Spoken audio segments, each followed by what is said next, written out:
Everyone. In this video, we will cover Chhattisgarh Rand Control Act 2011, and only section 1 to 14 we will discuss in this video. This act provides 4 schedules also, so we will discuss these 4 schedules in different videos as it provides obligation of landlord, tenant and their rights as well in these 4 schedules.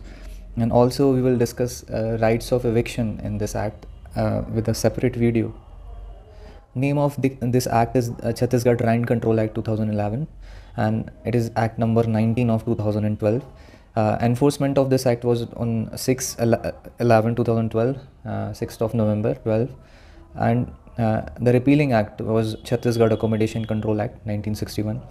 So as you know that after separation of Chhattisgarh and MP, तो 1961 का जो act है वो MP accommodation act है. So same act था छत्तीसगढ़ का, but 2000 में separation के बाद ये कंटिन्यू हुआ था repealing act, but later on 2011 में ये एक्ट बना.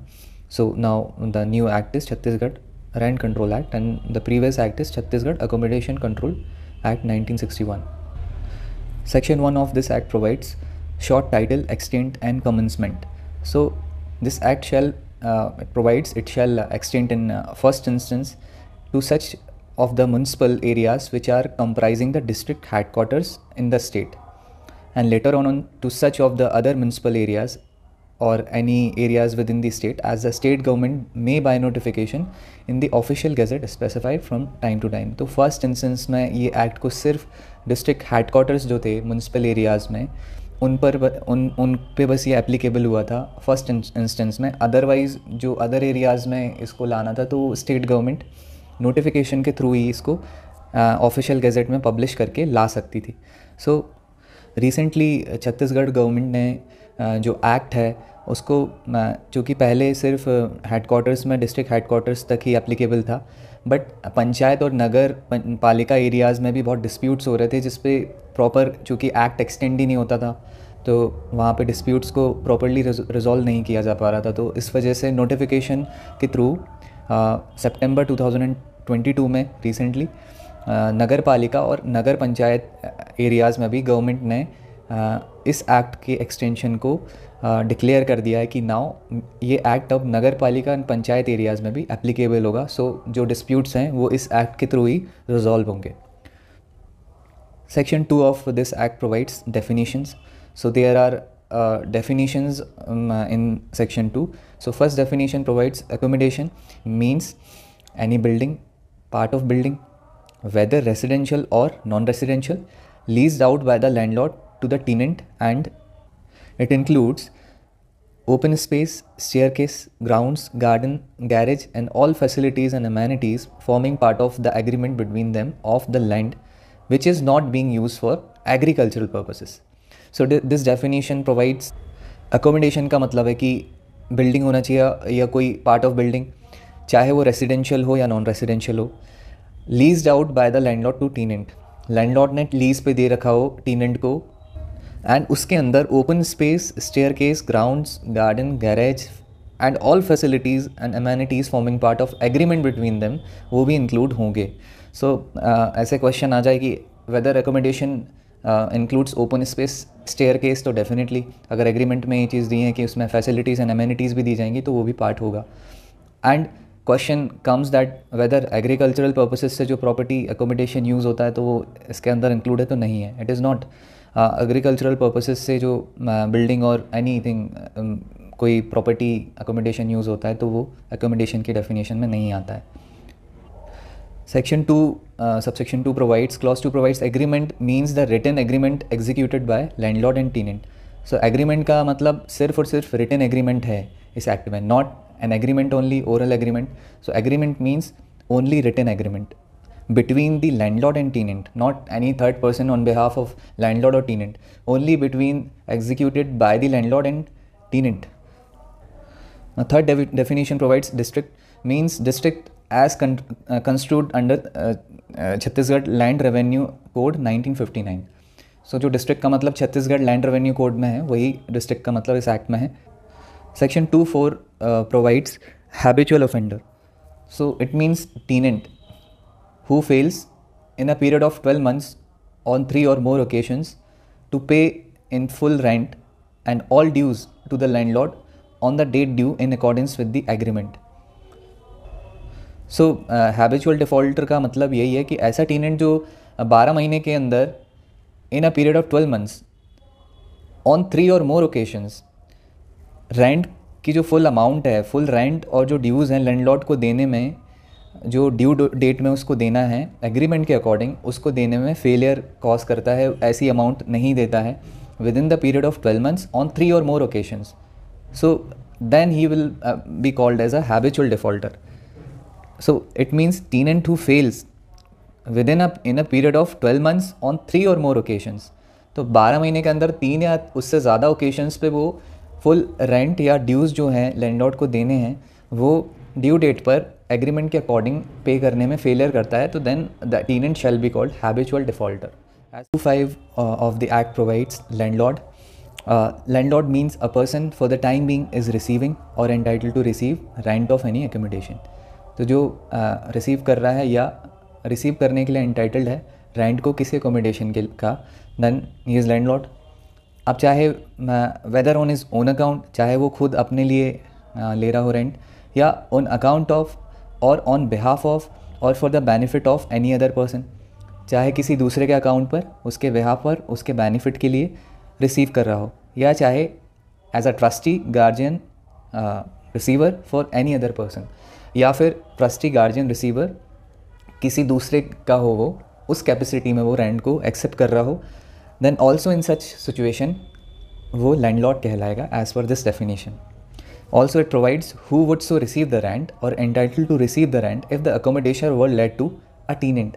तो ऐसी सिचुएशन में कि अगर लैंडलॉर्ड कोई भी व्यक्ति किसी अकोमोडेशन को टेनेंट को देता है रेंट पे, तो वो एंटाइटल्ड होगा या रिसीव करेगा रेंट को. सो इन ऑल दीज सिचुएशंस कोई भी व्यक्ति जो इसके अंदर कवर हो रहा होगा वो लैंडलॉर्ड कहलाएगा as per this definition.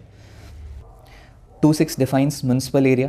So municipal area और नगर panchayat area as defined under Chhattisgarh municipal corporation 1956 of Chhattisgarh Municipalities Act 1961. So 2(7) provides notification. It means it refers to the relevant notification of government as published in the official gazette. So जहाँ पर notification publish होता है official gazette में, तब वो notification कहलाता है as per this definition. The act defines in 2(8) old act. So old act means Chhattisgarh accommodation control act with all amending acts. तो जो अमेंडमेंट भी थे वो भी उसके अंदर वो ओल्ड एक्ट में ही आएंगे. 2(9) provides rent. So this is important. Some definitions are important to remember, such as accommodation, habitual defaulter, and this rent. So rent means the consideration payable by the tenant to the landlord against an accommodation. So जो consideration tenant landlord को accommodation के लिए पे करता है, simply that is called rent as per 2(9). So for the purpose of index, ये हमें index के questions के लिए याद होना चाहिए. 2(9) में है rent defined. 2(10) defines rent controller. It means official so appointed under subsection 1 of section 7 of the act. So जो सेक्शन 7 के सबसेक्शन 1 में अपॉइंटमेंट दिया है वो रेंट कंट्रोलर है. 2(11) में rent control tribunal. So it means body constituted under section 6(1) subsection 1 of section 6. So it is directly जो 6 में दिया हुआ है वही. So there is no definition actually, but जो अपॉइंटमेंट सेक्शन 6 में जो कॉन्स्टिट्यूट हो रही है जो बॉडी, वही रेंट कंट्रोल ट्राइब्यूनल है. 2(12) provides repealed act. It refers to Chhattisgarh Accommodation Control Act 1961 with all amending acts up to the date of selective repeal vide section tan 1 of this act. So this is a repealed act. Again, this is important definition. Social nuisance. It means tenant who frequently uses the accommodation to commit any or all of the acts listed in serial number 10 of Schedule 4. So ये social nuisance, it is also a ground of eviction in the Schedule 4, जहाँ पर कोई tenant frequently accommodation को जो activities जो acts दिए हुए हैं serial number 10 में Schedule 4 के, जो हम आगे discuss करेंगे, वो social nuisance cause करता है. So social nuisance जो 10 serial number 10 है, इसकी explanation में इसको define किया गया है. सो सोशल न्यूसेंस यहाँ पर इन्होंने बस इतना बोला है कि tenant who frequently uses the accommodation to commit any और all of the acts listed in the serial number 10 of schedule 4. So index important है कि 213 में इसको डिफाइन किया गया है, बट एक्चुअली इसकी जो एलेबोरेट एक्सप्लेनेशन जो दी है, एलेबोरेट डेफिनेशन इसको प्रोवाइड किया है, अच्छे से डिफाइन किया है एक्सप्लेनेशन में, जो सीरियल नंबर 10 में शेड्यूल 4 के दिया हुआ है. तो हम इसको यहीं डिस्कस कर लेते हैं. Schedule 4 serial number 10 provides one of the tenants obligation. So schedule 4 में टीनेंट के ऑब्लिगेशंस दिए हुए हैं, और जो सीरियल नंबर 10 है उनमें से एक ऑब्लिगेशन है, never to become a social nuisance during currency of tenancy. So never to become a social nuisance during currency of tenancy. तो कभी भी सोशल न्यूसेंस कॉज नहीं करना है जब तक आप टीनेंसी में रहते हो.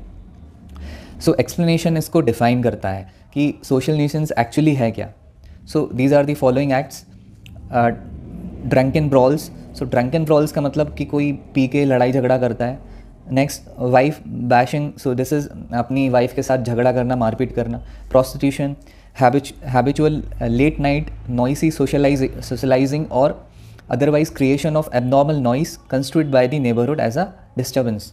सो लेट नाइट कोई नॉइस कॉज करते हो या कोई एबनॉर्मल नॉइस क्रिएट करते हो जिससे नेबरहुड डिस्टर्ब होता है, तो ये भी सोशल न्यूसेंस के अंदर आता है. It further provides spitting in common facilities like staircase. तो स्पिटिंग मीन्स कि आप स्पिट कर देते हो ऐसे कॉमन फैसिलिटीज़ में, लाइक स्टेयर केसेस होते हैं या कोई वहाँ पर बालकनी है, और कॉमन जो लोकेलिटी में एरियाज़ हैं जहाँ पर लोगों का आना जाना होता है, तो ऐसे केसेस में भी ये सोशल न्यूसेंस हो सकता है. Storage of any hazards stuff. कोई हज़ार्डस स्टफ़ को आप स्टोर करके रखते हो जिससे जो हज़ार्डस है लोगों को नुकसान पहुँचा सकता है. Storage of any stuff with offensive odor. So offensive odor that falls of surrounding. So offensive odor को अगर आप देखोगे तो बेसिकली इसकी जो मीनिंग है वो ये है कि आप ऐसा कोई सब्सटेंस रखते हो जिससे लोकेलिटी में बहुत ज़्यादा स्मेल क्रिएट होती है. तो वो स्मेल इतनी ज़्यादा होती है कि वो एक तरह से सोशल न्यूसेंस कॉज करती है कि बहुत ज़्यादा एटमॉस्फेयर स्मेली हो जाता है. So this is also a nuisance. Or that provides that abnormally invites pests, littering of garbage, letting loose wastewater, spoiling the environment by doing or promoting defecation. So ये सारी चीज़ें इसमें social nuisance में cover होती हैं. It further provides any act that has a bad and damaging social effect on the immediate neighborhood. ऐसा कोई भी एक्ट जो बैड और डैमेजिंग सोशल इफेक्ट होता है आसपास के एरियाज़ में, तो वो इन्होंने बोल दिया कि सोशल न्यूसेंस होता है. 214 defines tenant. It provides the person by whom और ऑन हुज अकाउंट और behalf rent is but for a contract express और implied would be payable for any accommodation to his landlord. So any person जो rent pay करेगा या किसी के account पर किसी के बिहाफ पर जो जिसके द्वारा रेंट पेबल है, subject to a contract express और इम्प्लाइड, मतलब कि ऐसा कोई कॉन्ट्रैक्ट इसके बियॉन्ड हो सकता है, उसमें कुछ कंडीशंस अदर हो सकती है, but generally the person by whom और ऑन हुज अकाउंट और behalf rent would be payable for any accommodation to landlord, तो वो टीनेंट कहलाएगा. And these persons include the person who is continuing in its possession after the termination of his tenancy. तो tenancy के termination के बाद भी कोई possession में है तो वो भी टेनेंट कहलाएगा, भले टेनेंसी का टाइम पीरियड ख़त्म हो गया.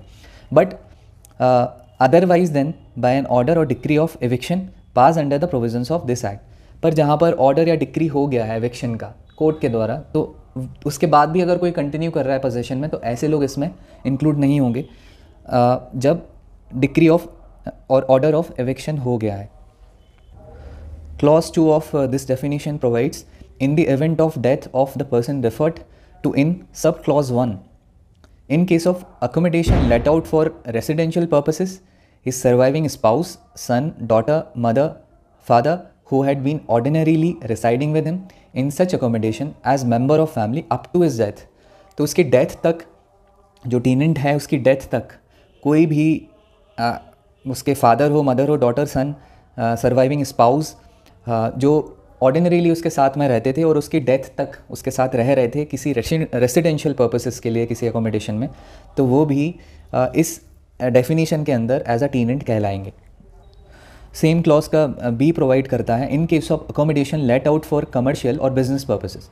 तो उसके जो सर्वाइविंग स्पाउस हैं, सन, डॉटर, मदर, फादर, जो ऑर्डिनरीली उसके साथ बिजनेस कर रहे थे टिल द टाइम उसकी डेथ तक, अप टू इस डेथ तक वो बिज़नेस में साथ में थे और अकोमोडेशन कमर्शियल और बिज़नेस पर्पस के लिए दिया गया था। तो ऐसे लोग जो उसका सर्वाइविंग स्पाउस है, सन है, डॉटर है, मदर है, फादर है, ये इस डेफिनेशन में इंक्लूड होंगे जब ऐसे व्यक्ति की डेथ हो जाती है।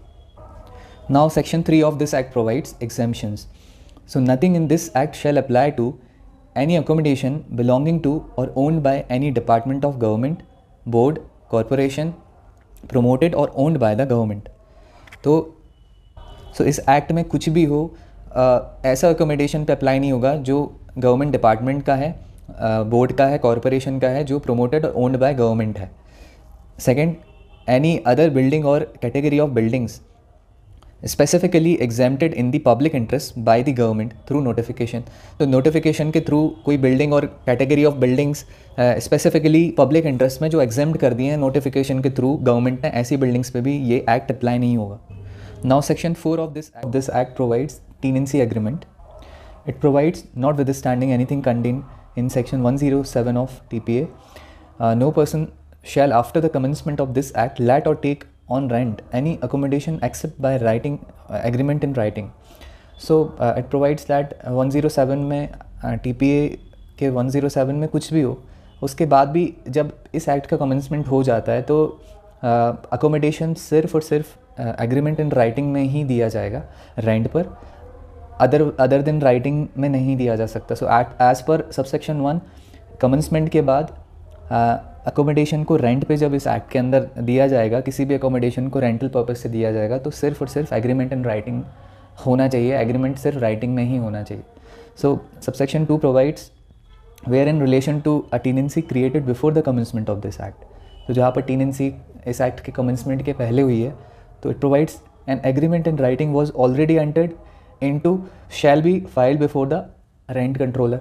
तो जब अगर राइटिंग में पहले से ही टीनेंसी थी तो इसको रेंट कंट्रोलर के पास फाइल करना ज़रूरी होगा। As per subsection 2 clause B provides no agreement in writing was entered into the landlord and the tenant shall enter into an agreement in writing with regard to that tenancy and file the same before the rent controller.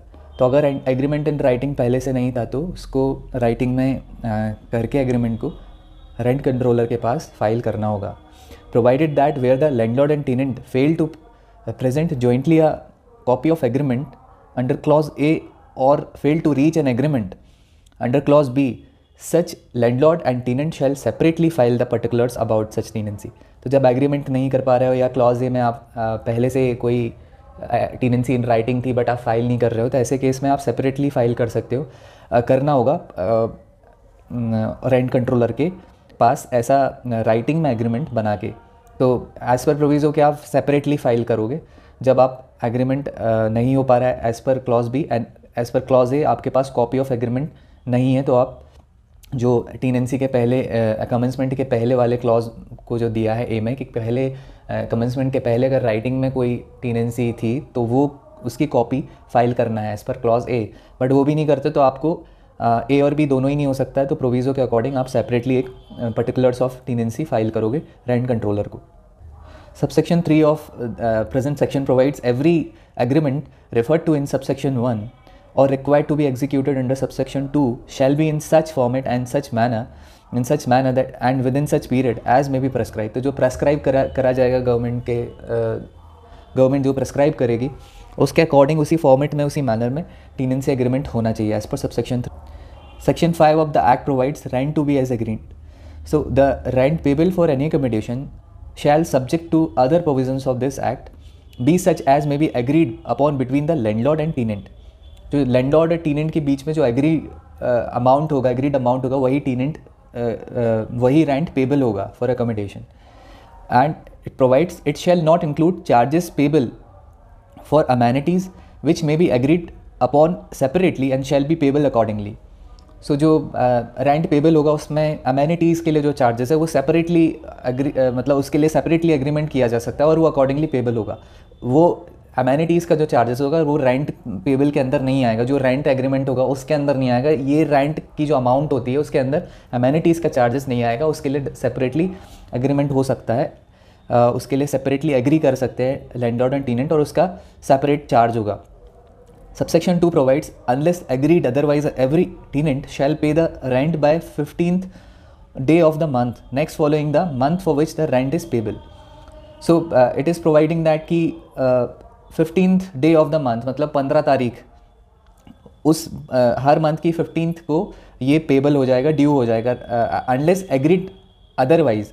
सो यहाँ पर ये याद रखना है कि unless agreed otherwise, अगर agreement में कुछ और डेट दी है कि for example 7th of every month payable होगा तो उसके अकॉर्डिंग ही हर मंथ रेंट पे किया जाएगा। अदरवाइज अगर ऐसा एग्रीमेंट नहीं है तो 15th day of month next following the month for which the rent is payable. So ऐसे रेंट पेबल होगा। For example if anybody has taken a tenant has taken possession of any accommodation on 15th of a month, then next 15th को वो payable होगा, next month की 15th को वो payable होगा rent. Section 6 provides constitution of rent control tribunal. So state government shall by notification constitute within 30 days of this act a tribunal in terms of Article 323 capital B of Constitution to be called as Chhattisgarh Rent Control Tribunal to give effect to the provisions of this act and for adjudication and or trial of disputes, complaints or offences with respect to rent, its regulation, control and tenancy issues including rights, title, obligation of the landlord and tenants. So article 323 capital B के according एक tribunal बनाया जाएगा जिसका purpose यही होगा कि जो disputes हैं लैंडलॉर्ड टेनेंट के बीच में, उनकी कॉम्प्लेंट्स हैं, रेगुलेशन, कंट्रोल और issues like rights, title, obligation, इनको सारे इनको एडजुडिकेट करना, उन डिस्प्यूट्स को सॉल्व करना इसका पर्पस होगा। तो स्टेट गवर्नमेंट इसको कॉन्स्टिट्यूट करेगी 30 डेज़ के अंदर इस एक्ट के आते ही। So this is section 6, subsection 1. It provides an explanation. It provides matters related to transfer of property or disputes regarding title over any property shall continue to be considered under relevant laws by the courts of law. So जो transfer property और title से related जो भी matters होंगे, ऐसे matters सिर्फ court के द्वारा ही सुने जाएंगे। सो TPA और जो मैटर टाइटल से रिलेटेड हैं वो सिर्फ कोर्ट्स ऑफ लॉ के द्वारा ही सुने जाएंगे, ट्रिब्यूनल के द्वारा ऐसे मैटर्स नहीं सुने जाएंगे। So this is made clear in explanation of this section, subsection 1 of this section. Subsection 2 provides the state government shall appoint the chairman of the rent control tribunal a retired जज of high court और serving और retired district जज not below the rank of super time scale. So appointment state government करेगी chairman का, जो rent control tribunal का chairman होगा, और वो रिटायर्ड जज ऑफ हाई कोर्ट हो सकता है या सर्विंग और रिटायर्ड डिस्ट्रिक्ट जज not below the rank of super time scale. So super time scale जो होते हैं वो मोस्टली फैमिली कोर्ट के जो जजेस होते हैं या प्रिंसिपल डिस्ट्रिक्ट जज होता है जो किसी डिस्ट्रिक्ट में, तो वही सुपर टाइम स्केल में होते हैं। So there are 2 categories, retired जज ऑफ हाई कोर्ट, सर्विंग जज ऑफ हाई कोर्ट नहीं है, रिटायर्ड जज ऑफ हाई कोर्ट, और सर्विंग और रिटायर्ड जज not below the rank of super time scale. So district जज, सर्विंग और रिटायर्ड दोनों में से कोई भी हो सकता है। So this is subsection 2। Subsection 3 provides the tribunal shall have the such powers such members with such qualification as the state government में प्रेस्क्राइब। तो ऐसे मेंबर्स होंगे जो स्टेट गवर्नमेंट प्रेस्क्राइब करेगी। Subsection 4 provides the state government shall appoint an officer as the registrar of tribunal who shall not be below the cadre of civil judge class 1 or the rank of deputy secretary to the state government। तो deputy secretary हो सकता है rank का या civil जज class 1 rank का, इनमें से दोनों में से कोई भी रैंक का व्यक्ति जो ट्रिब्यूनल का रजिस्ट्रार हो सकता है। सो ऑफिसर होगा as registrar of the tribunal not below the cadre of civil जज class 1 in case of judiciary and the rank of deputy secretary to the state government. तो स्टेट गवर्नमेंट का जो deputy secretary की rank minimum होनी चाहिए, उससे नीचे rank नहीं होनी चाहिए, तो वो रजिस्ट्रार अपॉइंट हो सकता है। Subsection 5 provides from the date the tribunal becomes functional which date shall be published in state gazette the jurisdiction of all courts except the jurisdiction of Supreme Court under Article 136, High Courts under 226 227 of the Constitution shall stand excluded in respect of all matters falling within the jurisdiction of tribunal। तो जब tribunal form हो जाता है, functional हो जाता है, और तो इसमें प्रोवाइड करा है कि कोर्ट के सारे जुरिसडिक्शन बार्ड होंगे। जो ऐसे मैटर्स जो ट्रिब्यूनल के जुरिसडिक्शन में आते हैं वो सारे इसी ट्रिब्यूनल के द्वारा सुने जाएंगे। कोई भी कोर्ट्स ऐसे मैटर्स को नहीं सुन सकती जो ट्रिब्यूनल के जुरिसडिक्शन में आते हैं, except the jurisdiction of Supreme Court under 136 and high courts under 226 227 of constitution of India. So ये 136 226 227 of high court, 136 of Supreme Court, ये इनमें जुरिसडिक्शन अफेक्ट नहीं होगा, they shall be always open. So this is subsection 5.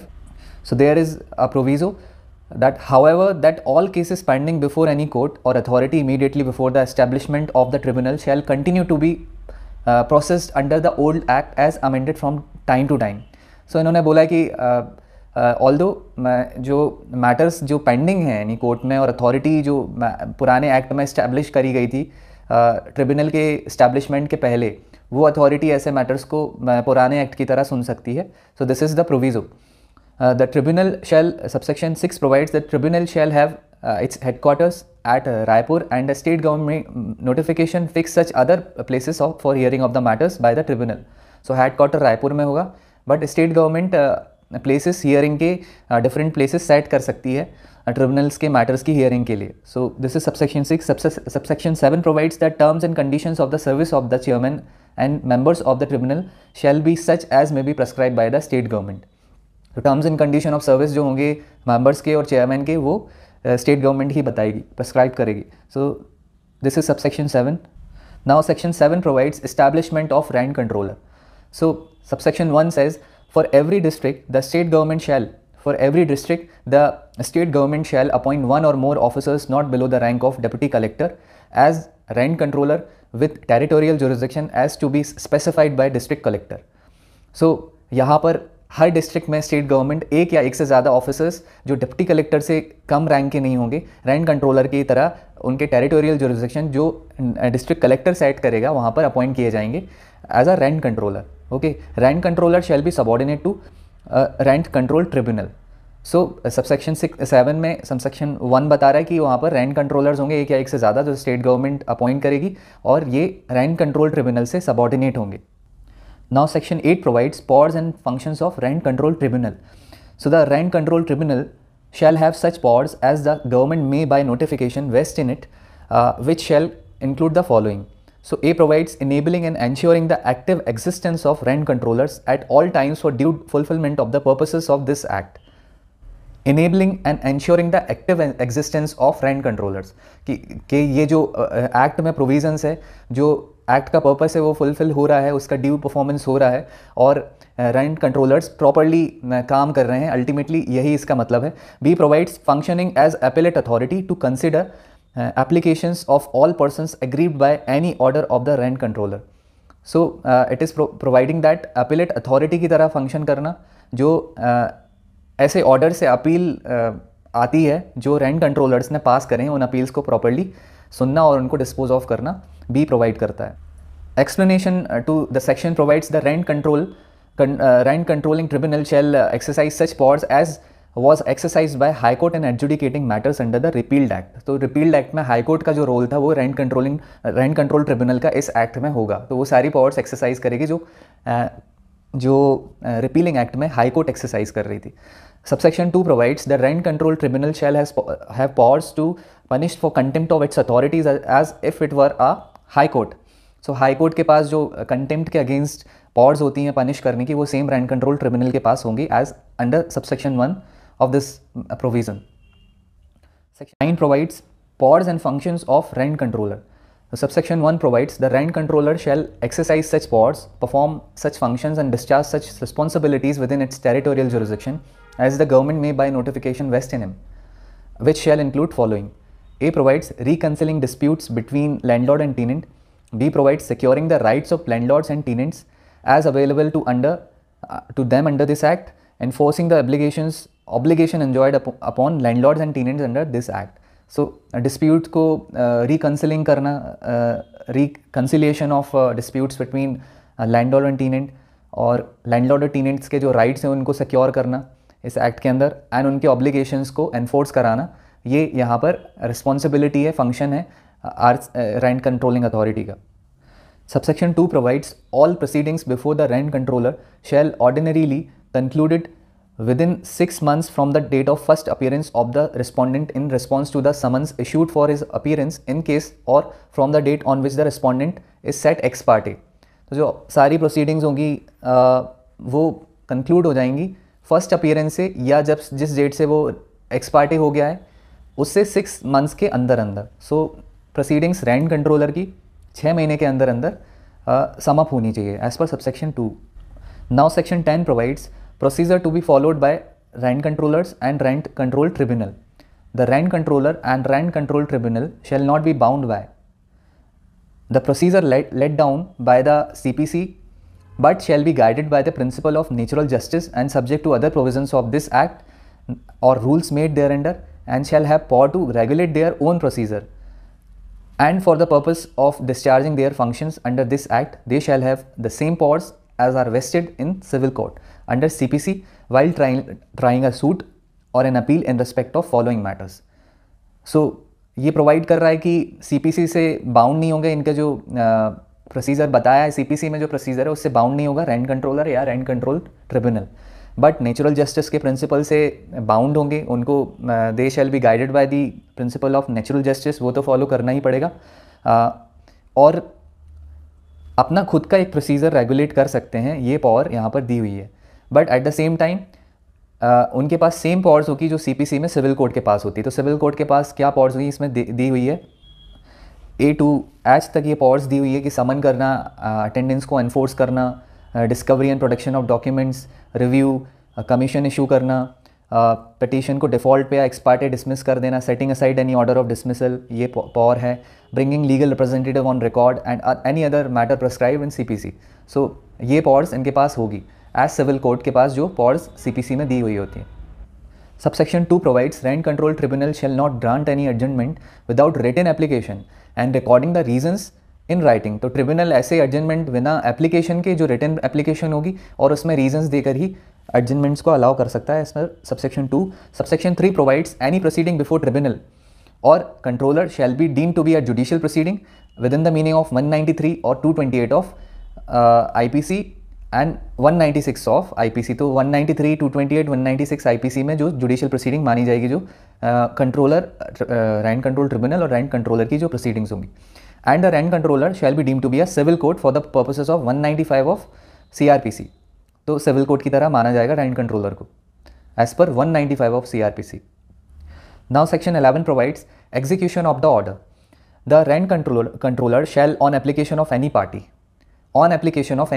the rent controller shall execute in the manner prescribed a final order or any other order passed under this act by adopting any one or more of the following modes, namely attaching and sale of movable or immovable property. या तो attach कर सकते हो, attach and cell दोनों को साथ में कर सकते हो. तो अटैचमेंट भी कर सकते हैं और सेल भी कर सकते हैं, whether be it a movable property और immovable property of the opposite party. B provides arrest and detention of opposite party. C provides attaching of any one or more bank accounts of the opposite party or satisfaction of the amount of order to be paid from such account. तो bank accounts को एक या एक से ज़्यादा bank accounts को भी attach करके उसको सेटिस्फाई कर सकते हैं अमाउंट को जो भी ड्यू है in execution of the order. Now D provides attachment of salary and allowance of government servant or employee of any nationalized bank, local authority, corporation, government company. तो सैलरी और allowance जो government के हैं या किसी servant के हैं, employ के हैं, नेशनलाइज बैंक हो या लोकल अथॉरिटी हो, कॉर्पोरेशन, गवर्नमेंट कंपनी हो, तो उनकी सैलरी को, अलाउंसेस को भी अटैच किया जा सकता है in execution of the order. E provides appointing any advocate as commissioner on such remuneration as may be fixed or deputing any officer of the tribunal or local administration और local body for execution of the order. तो advocate को या कोई officer को जो tribunal और local administration का है, बॉडी का है, उसको डिप्यूट कर सकते हैं एज अ कमिश्नर. ठीक है. F provides delivery of possession of the premises to applicant. तो एफ प्रोवाइड कर रहा है कि पोजेशन को डिलीवर करके भी एग्जीक्यूशन हो सकता है. तो these were the manner modes जिस तरह से एग्जीक्यूशन किया जा सकता है. Now subsection 2 provides the controller may, in order to execute the final order or any other order passed under this act, require the help from the local administration or local body or the police. तो help भी ले सकते हैं police की, administration की execution के लिए, order को एग्जीक्यूट करने के लिए कंट्रोलर ऐसी हेल्प ले सकता है as per subsection 2. Subsection 3 provides if the tenant does not vacate the premises within 3 months of the date of issue of certificate for recovery of the possession. Certificate for recovery of possession issue हो चुका है, उसके बाद भी 3 महीने तक premises को वैकेट नहीं करता है टेनेंट, ऑर्डर होने के बाद भी, ऐसा सर्टिफिकेट ऑफ रिकवरी मिलने के बाद भी, तो ही shall be liable for the mean profit from the date of issue of certificate for recovery of possession. तो date of issue of certificate for recovery of possession से ही मीन प्रॉफिट के लिए लायबल हो जाएगा वो, अगर ऐसा वेकेशन नहीं करता है 3 महीने के अंदर अंदर. तो ये प्रोवाइड कर रहा है फर्दर कि रेसिडेंशियल पर्पज से अगर अकोमोडेशन था तो 2 times द रेंट, ठीक है, 3 times the rent in case of accommodation was for commercial purposes, and 3 times the rent जहाँ पे certificate for recovery of immediate possession issue हुआ था. तो यहाँ पर मीन प्रॉफिट 2 times लिया जाएगा, जहाँ पर रेसिडेंशियल पर्पसेस पे अकोमोडेशन था 3 times रेंट लिया जाएगा एज अ मीन प्रॉफिट जब कमर्शियल पर्पसेस के लिए था, और जब पोजेशन इमीडिएट पोजेशन के लिए सर्टिफिकेट था तो 3 times द रेंट ऐसा मीन प्रॉफिट लिया जाएगा. सो this is about mean profit subsection 3. Subsection 4 provides rent controller shall conduct the execution proceedings in relation to a final order or any other order passed under this act in summary manner and dispose of the application for execution made under this section within 45 days from the date of service of notice on opposite party. तो summary manner में dispose of करा जाएगा application for execution and 45 दिन के अंदर अंदर 45 days के अंदर अंदर from the date of service of notice to opposite party ये proceedings कंक्लूड हो जानी चाहिए. सो एज पर सबसेक्शन 4 ये प्रोवाइड करता है कि समरी मैनर में डिस्पोज ऑफ होगा application for execution and 45 days के अंदर अंदर इसको सम अप करना होगा from the date of service of notice on opposite party. Now it has an explanation. So it provides filing of an appeal और other proceeding against the order of issue of certificate for recovery of possession और immediate possession will not save the tenant from his liability to pay mean profit. Appeal बस file कर देने से आप mean profit की जो liability है उससे नहीं बच सकते. You are not saved by such liability. अगर आप ऐसी अपील फाइल कर देते हो या कोई प्रोसीडिंग्स उसके अगेंस्ट स्टार्ट कर देते हो. So further it provides at the rates specified under subsection 1, उन्हीं रेट्स के अकॉर्डिंग जो उसमें दिए हैं सबसेक्शन 3 में आपको मीन प्रॉफिट पे करना होगा, unless specifically ordered otherwise by appellate rent controller और the court. So appellate rent controller या कोर्ट के द्वारा अगर स्टे लगा दिया है, ऑर्डर के थ्रू बता दिया कि नहीं ऐसा मीन प्रॉफिट नहीं लिया जाएगा, दैन अदरवाइज ऐसे केसेस में नहीं ले सकते हैं.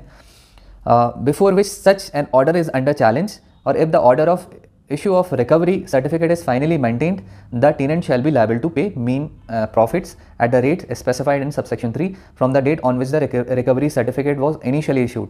तो अगर फाइनली मेंटेन्ड कर लिया गया है और ऐसा ऑर्डर को कंटिन्यू करा गया है, कोर्ट ने उसको कंफर्म किया है, अपीलेट अथॉरिटी ने कंफर्म कर दिया है, तो मीन प्रॉफिट वैसे ही दिया जाएगा सबसेक्शन 3 में.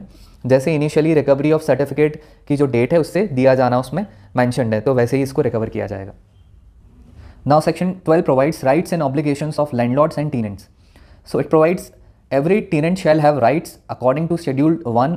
The tribunal and rent controllers shall act at all times to secure to the tenants these rights.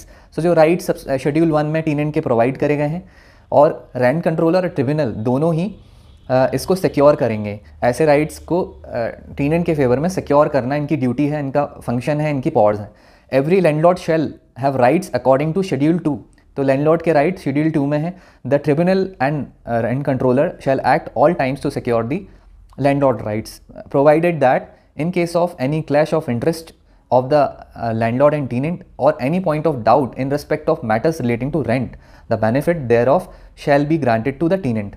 अगर इंटरेस्ट क्लैश ऑफ इंटरेस्ट है लैंडलॉर्ड और टेनेंट में, या ऐसा कोई डाउट है in respect of matters relating to the rent को लेकर अगर कोई डाउट है, तो बेनिफिट हमेशा टेनेंट को ही ग्रांट करा जाएगा. ये प्रोविजो में दिया हुआ है एंड क्लॉज ए में दिया है. Now clause B provides in case of any clash of interest of the landlord and tenant and और any point of doubt in respect of matters relating to returning possession of the accommodation to tenant, benefit shall be granted to the landlord. जब यहाँ पर doubt होता है कि इस matter पे की पोजेशन रिटर्न करनी है टेनेंट को, returning possession of the accommodation to tenant, ठीक है, ऐसे केसेस में लैंडलॉर्ड को ही बेनिफिट ग्रांट करा जाएगा जब वहाँ पर कोई डाउट होता है. सो यहाँ से भी क्वेश्चन बन सकता है कि जब मैटर्स ऐसे होते हैं डाउट ऐसे मैटर्स के रिगार्डिंग होता है जहाँ पर पोजेशन एकोमोडेशन की जो पोजेशन है वो टेनेंट को रिटर्न करना है, तो बेनिफिट हमेशा लैंडलॉर्ड को दिया जाएगा उस डाउट का.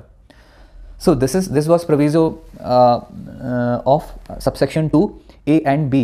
Now subsection 3 provides every landlord shall have obligations according to schedule 3. Landlord के obligations होंगे जो शेड्यूल 3 में दिए हैं. The tribunal and rent controller shall act at all times to enforce upon the landlord these obligations. And 4 provides tenant shall have obligation in as per schedule 4, and again tribunal and controller इनको enforce कराना इनकी duty है कि tenant के obligations को ये enforce कराएं. Now subsection 5 provides any willful attempt और act by the landlord to undermine और deny to the tenant the rights available to him in schedule 1 shall constitute an offence. तो अगर लैंडलॉर्ड जो है विलफुल अटेम्प्ट और act by the landlord to undermine और deny the tenant's rights available in terms of schedule 1, अगर tenant के rights को wilfully landlord undermine करता है या डिनाई करता है कि ऐसे राइट्स हैं ही नहीं उसके पास, या उनको एक्सेप्ट नहीं करता, उनका वायलेशन करता है, तो ये एक ऑफेंस होगा एज पर सबसेक्शन 5. और इसकी पनिशमेंट होगी फाइन नॉट एक्सीडिंग 5,000 और simple imprisonment for a period not exceeding 3 months और बोथ. तो 5,000 रुपये से ज़्यादा फ़ाइन नहीं हो सकता, और सिंपल इम्प्रिजनमेंट होगा for a term not exceeding 3 months या both. So this is for an willful attempt or an act by landlord to undermine or deny the tenant's rights available to him in terms of schedule 1. तो schedule 1 में जो tenants के right है उनको willfully ऐसा attempt करता है act के थ्रू, उनको undermine या deny करता है, तो यहाँ पर punishment दी हुई है not exceeding 5,000 rupees fine or simple imprisonment for a term not exceeding 3 months or both. Now subsection 6 provides any willful attempt or act by tenant to undermine or deny to the landlord the rights available to him in terms of schedule 2. तो now this is the vice versa कि now अगर tenant ऐसा attempt करता है कि जो landlord के rights है उनको undermine करना है या उनको deny करना, तो उसकी punishment है fine not exceeding 5,000 और simple imprisonment for period not exceeding 3 months or both. So same punishment है, punishment same ही है दोनों के ही cases में, तो 5 और 6 same. Now subsection 7 provides any attempt by the landlord to neglect for substantial or insufficient reasons the obligation enjoined upon him in terms of schedule 3. तो ultimately जो obligations schedule 3 में landlord को दिए हुए हैं कि भाई वो ऑब्लाइज्ड होगा, ऐसे ऑब्लिगेशंस हो गए उनको नेग्लेक्ट नहीं कर सकता वो, और अगर ऐसा करता है तो यहाँ पर पनिशमेंट है सेम पनिशमेंट जो हमने लास्ट 2 सबसेक्शंस में पढ़ी है. 5,000 तक का फाइन हो सकता है, simple imprisonment not exceeding 3 months और बोथ. एंड सबसेक्शन 8 प्रोवाइड्स अगर टेनेंट ऐसा नेग्लेक्ट करता है जो ऑब्लिगेशंस उसको दिए हुए हैं कि वो ऑब्लाइज्ड होगा, उसके ऑब्लिगेशंस होंगे शेड्यूल 4 में जो दिए हुए हैं, अगर उनको नेग्लेक्ट करता है वो और उनको फॉलो नहीं करता है, तो ऐसे केस में सेम पनिशमेंट जो हमने लास्ट 3 सबसेक्शंस में, सारे ही सबसेक्शंस की पनिशमेंट सेम है. Fine not exceeding 5,000, simple imprisonment not exceeding 3 months और both. Now section 13 provides appeal notwithstanding anything to the contrary contained in this act, a landlord or tenant agreed by any order of rent controller shall have right to appeal in prescribed manner within the prescribed time to rent control tribunal.